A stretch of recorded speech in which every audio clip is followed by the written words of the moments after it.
Good morning. Welcome to Hogtown Homestead. I wanted to take some time today for our video to share with you my 5 inspirational farmers who have been instrumental in my own learning how to do this whole homestead thing. Now, before we begin, it's not a top 5 list or anything like that. So there's no order. If I had to pick a favorite person from whom I've learned everything, I couldn't do that. I would just say these 5 guys are my favorite farmers. So first, I wanted to share with you Jason from Sow the Land. Now, I wasn't able to get permission to to splice any of his videos in, but I'll at least show you a link to his channel and all that stuff. But Jason is a cancer survivor who moved from California to North Carolina to get closer to his food. That's the movement. That's a lot of the impetus for the homesteading movement. And so he survived cancer, moved out to North Carolina. They sold everything and moved out to North Carolina to start his own homestead. Now, obviously, one of the reasons that he inspires me is that he survived cancer. Another reason that he's inspirational to me is that he's only on, I think, 1.5 acres.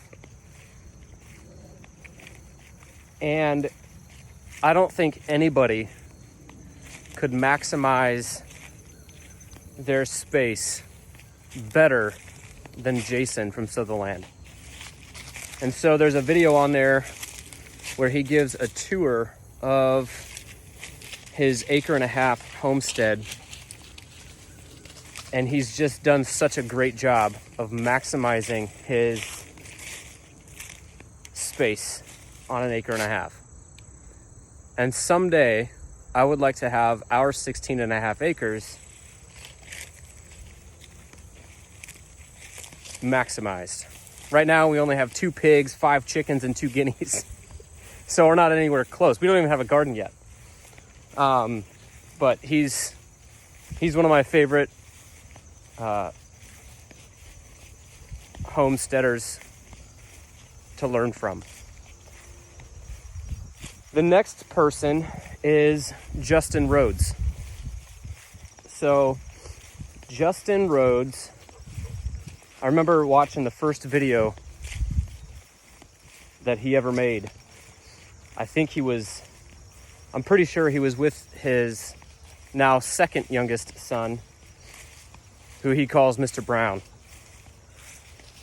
And Mr. Brown was just a little baby on Justin's back as Justin is going through moving chickens. I think back then he called himself the Chicken Ninja. But Justin Rhodes has a lot of practical advice on how to start with chickens. And he knows everything about chickens. He calls them sea monsters. But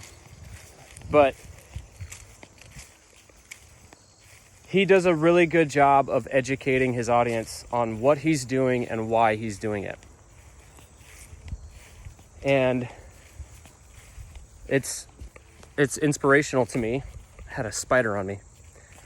He was inspirational to me because of how he educates people, but not only that, he brings his kids along and he's so patient with them.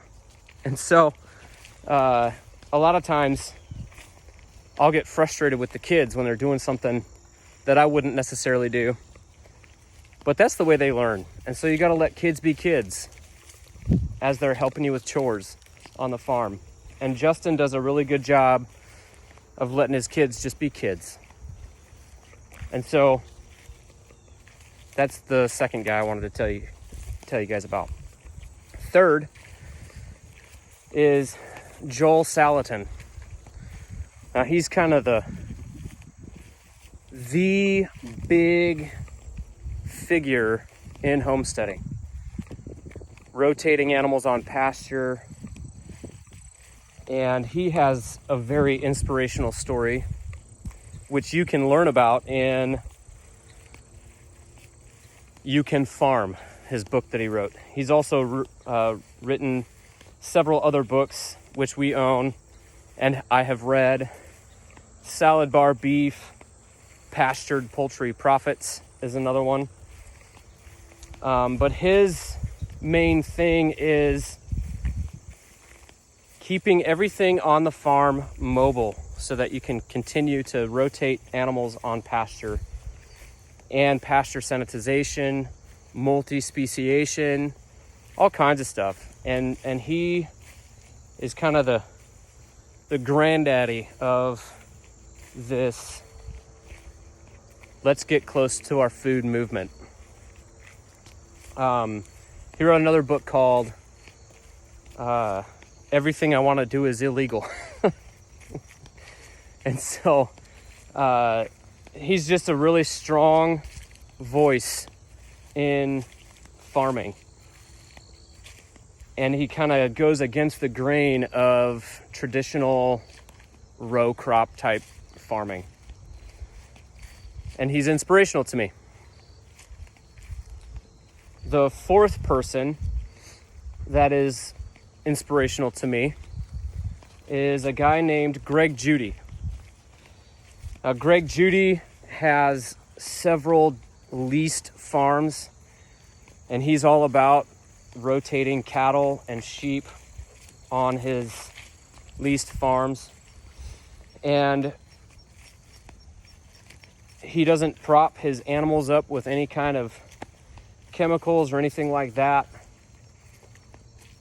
And he's got a lot of practical wisdom to share with people, and he does that, and that's inspirational to me.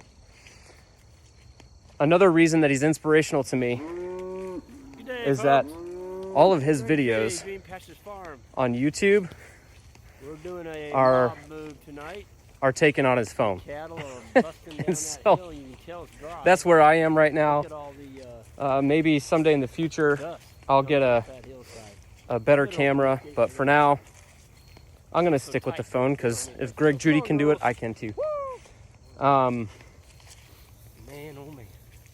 But he also has on his channel several different videos that we'll call resources. One of those is his grazing class that he has published on YouTube. And that is a wealth of information on pasture management.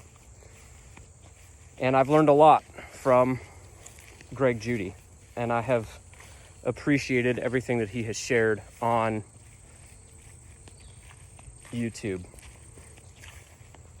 Finally,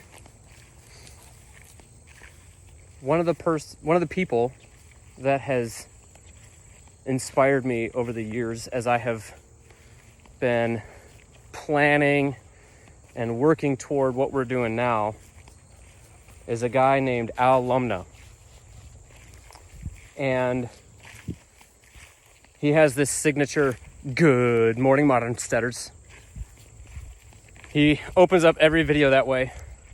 He goes out and he feeds his chickens. He's got one rooster, a little bantam rooster named Moose. And he's inspirational to me because he takes on these projects that look like you need to hire somebody to do, and he goes out and does them.